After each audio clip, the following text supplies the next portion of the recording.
Penguin Random House Audio presents The Blumhouse Book of Nightmares, The Haunted City.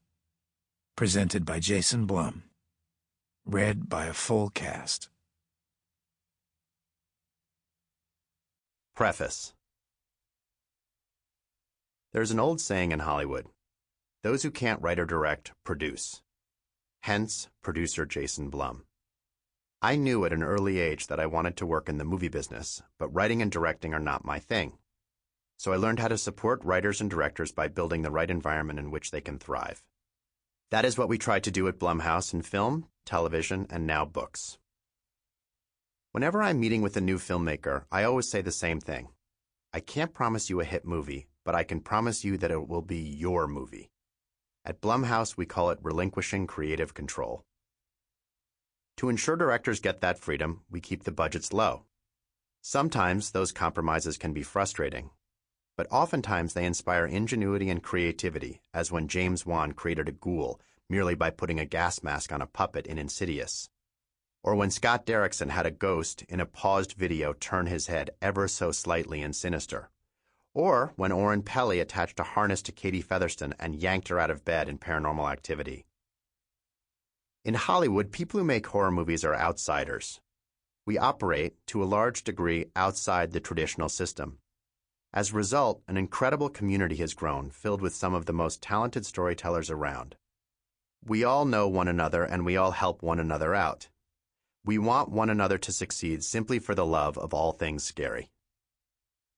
This incredible sense of community is what we wanted to replicate and build on in the anthology you are now listening to. Growing up, I read all the classic horror stories and later many of the great horror novels. My current scary reading obsession is true crime.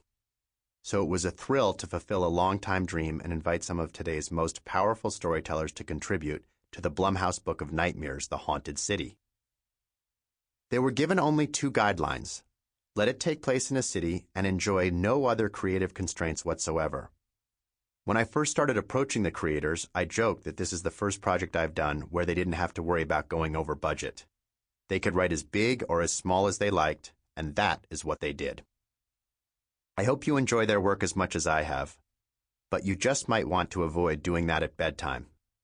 They say movies are the shared dreams of the audience. That's why they have to be experienced in the dark. Well, when you turn off the light, these stories may cause nightmares, and there'll be no one there with you in the audience to share it. Sleep tight. Hellhole by Christopher Denham.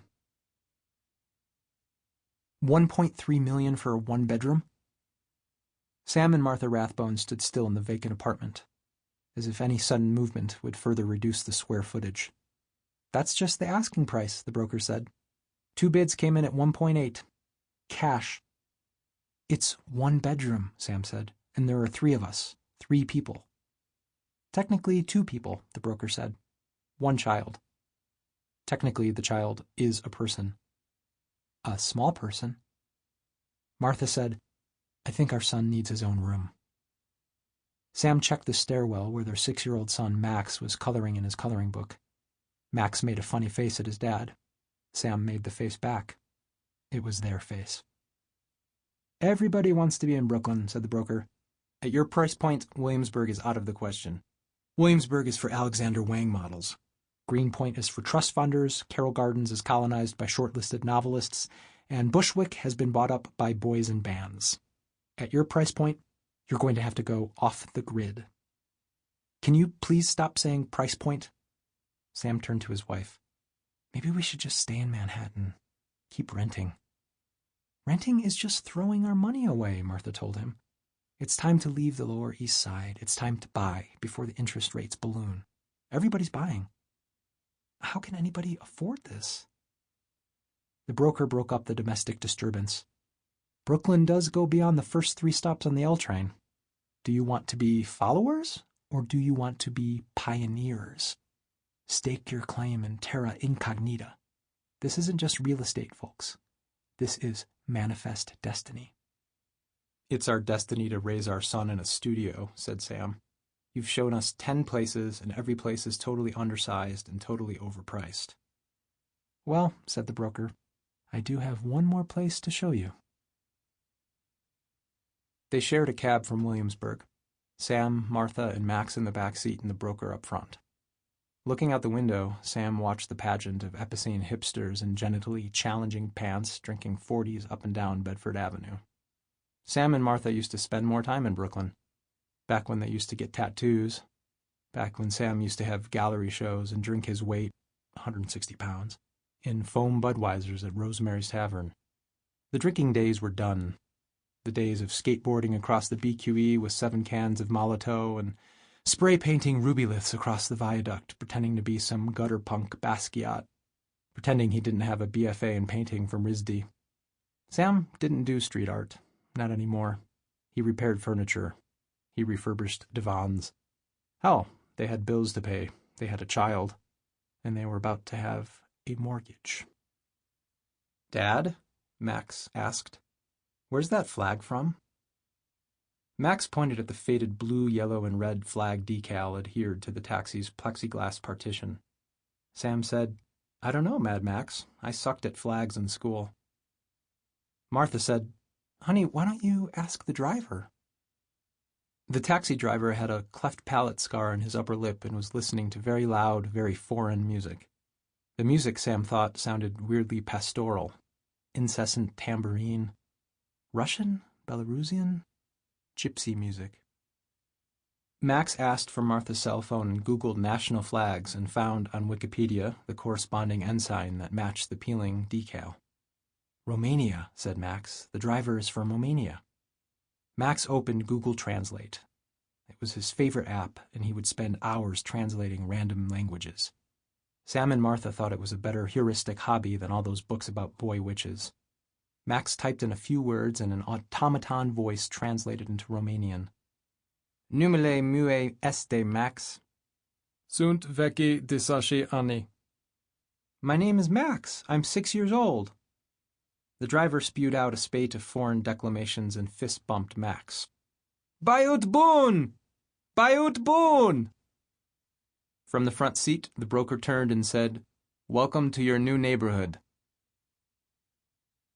Crown Heights was not a neighborhood they had considered. Too dangerous. Too far for Martha's daily commute to Manhattan, where, as an advocacy lawyer, she made no profit working for a non-profit. Sam, Martha, and Max bundled up against the winter wind and followed the broker across Nostrand Avenue, whose concrete median segregated the Hasids on one side and the Caribbeans on the other. Kosher bakeries, check cashing joints, Family Dollar. "Trust me," said the broker. "Crown Heights is a diamond in the rough. It's where everybody who is anybody will be in 2 years."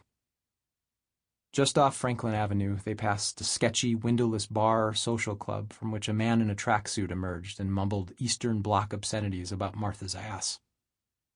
"It's not exactly Soho," said the broker, "but there are plenty of places to eat and drink." "My dad doesn't drink," Max told the broker. "My dad went to rehab." "Okay, Max," Sam said, taking his son's hand. "Thank you for sharing." Sam locked eyes with the West Indian employees inside a bodega. They sold blunts and pirated DVDs. And, judging by their derisive faces, the locals didn't just see Sam and Martha as speculative homeowners. They saw pilgrims on the shore, proffering smallpox blankets, the harbingers of an impending invasion of craft beer and artisanal cheese. The broker also attracted his share of sideways glances at his coiffed faux hawk, skinny tie, and androgynous gait. Impervious, he led the charge past the Parkway, past Empire Boulevard, and down Midwood Street, a residential side street flanked by ill-maintained, boarded-up, turn-of-the-century row houses. You'll notice the gabled roofs, casement windows, transoms, all the original mullions. Martha said, "I bet this block used to be beautiful." "Yeah," Sam muttered. "When it was built in the last century, now it's just crack dens." "What's a crack den, Dad?" "It's a place where plumbers live and you see their butt cracks all the time." "Are you ready?" said the broker. "This is the place." They stopped outside 223 Midwood, a decrepit brownstone, sagging gutters, graffiti sprayed across the plywood in the windows, a foreclosed sign staked into the moribund grass.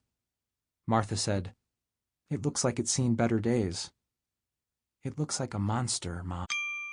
Sample complete. Ready to continue?